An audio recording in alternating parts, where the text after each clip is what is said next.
گوشی جدید تسلا پای بالاخره معرفی شد. انگار ایلان ماسک این بار قصد دارد حسابی رقبایش را به چالش بکشد. هنوز تاریخ دقیق عرضه این گوشی اعلام نشده، اما با شناختی که از ماسک داریم می توانیم منتظر یک محصول خاص و متفاوت باشیم. حالا این گوشی چه ویژگی هایی دارد؟ بیایید با هم نگاهی به چگونگی سیستم این گوشی فوق العاده بیاندازیم.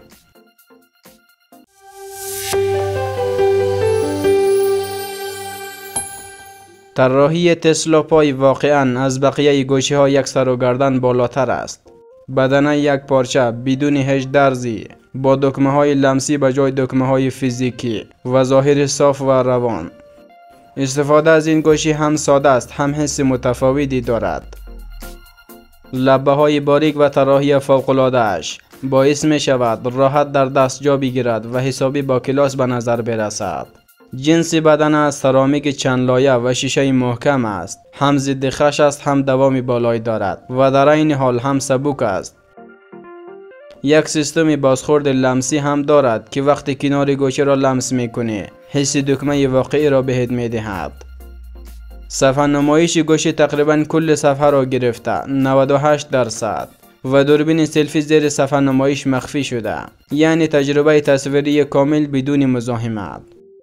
روی صفحه نمایش یک لایه خود ترمیم شونده هم هست که خط و خش های کوچک را خودش ترمیم می کند. بدنه گوشی هم قطعات مغناطیسی دارد که می توانی خیلی راحت وسایل جانبی به آن وصل کنی. از بابت مقاومتش هم خیالتان راحت، خیلی محکم ساخته شده. قاب گوشی از الیاژ تیتانیوم و آلومینیوم مخصوص هواپیما ساخته شده. هم مقاوم است هم سبک. ضخامتش فقط 7.5 میلیمتر است و وزنش 180 گرم، ولی استحکام بالایی دارد. بخش پشتی از گرافین ساخته شده که خیلی خوب گرما را پخش می کند. حسگر لمسی 360 درجه کل قاب گوشی را پوشانده، یعنی از هر طرف که گوشی را لمس کنی قفلش باز می شود. لازم نیست دنبال جای خاصی برای حسگر بگردی. چی گوشی دستت باشد چی بخوای آن را جابجا کنی قفلش سریع و راحت باز می شود. این سیستم نه فقط راحتی بلکه امنیتی بالای هم دارد. باز شدن قفل گوشی کمتر از 200 میلی ثانیه طول می کشد، یعنی 2 برابر سریعتر از تشخیص چهره و 50% مطمئنتر از حسگر انگشت است، حتی وقتی انگشتت خیس باشد یا هوا سرد باشد. سیستم امنیتی گوشی به هوش مصنوعی کار می کند و نحوه گرفتن گوشی، فشار انگشت و حرکت دستت را یاد می گیرد. به همین دلیل هک کردنش خیلی سخت است. یک نمایشگر 7 اینچی میکرو LED که تقریبا کل جلوی گوشی را پوشانده. این تکنولوژی هم خیلی روشن است، هم کنتراست بالا و رنگ مشکی عمیق دارد. تازه 50% کمتر از نمایشگرهای LED معمولی برق مصرف می کند. انگار یک سینمای کوچک توی دستت داری. کیفیت تصویرش هم بی‌نظیر است. شیشه تقویت شده مخصوص تسلا 10 برابر مقاومتر از شیشه معمولی است. یک پوشش ضد انعکاس هم دارد که 80% بازتاب نور را کم می کند. یعنی حتی زیر نور خورشید صفحه واضح می ماند و رنگ ها زنده هستند. نرخ تازه سازی 240 هرتز باعث می شود همه چیز روانتر دیده شود، چه موقع بازی چه تماشای فیلم.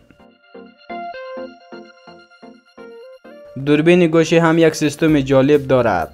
از شیشه الکتریکی استفاده شده که وقتی از دوربین استفاده نمی کنی مات می شود و لنز ها را مخفی می کند، ولی وقتی فعال می شود ظرف چند میلی ثانیه شفاف می شود و سیستم 4 دوربینه ظاهر می شود.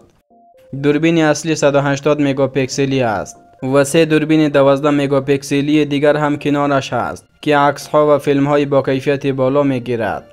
هوش مصنوعی دوربین لرزش ها را می گیرد و زوم دیجیتال تا 100 برابر دارد. دوربین سلفی هم زیر صفحه نمایش مخفی است و موقع استفاده ظاهر می شود. باتری گوشی از تکنولوژی باتری ماشین های تسلا استفاده می کند. خیلی سریع شارژ می شود و دوام زیادی دارد. 10 دقیقه طول می کشد تا 50% شارژ شود و شارژ کاملش کمتر از 30 دقیقه زمان می برد.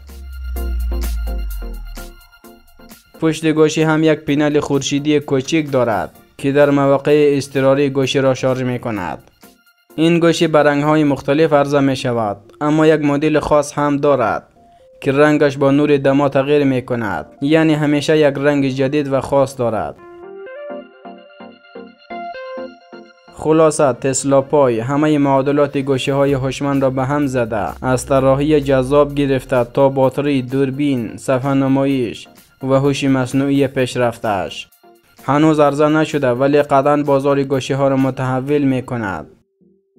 حالا نظر شما چیه؟ آیا این گوشی می تواند رقیب آیفون و سامسونگ باشد یا خیر؟ نظراتتان را در کامنت بنویسید. ممنون از اینکه تا اینجای ویدیو با ما همراه بودید.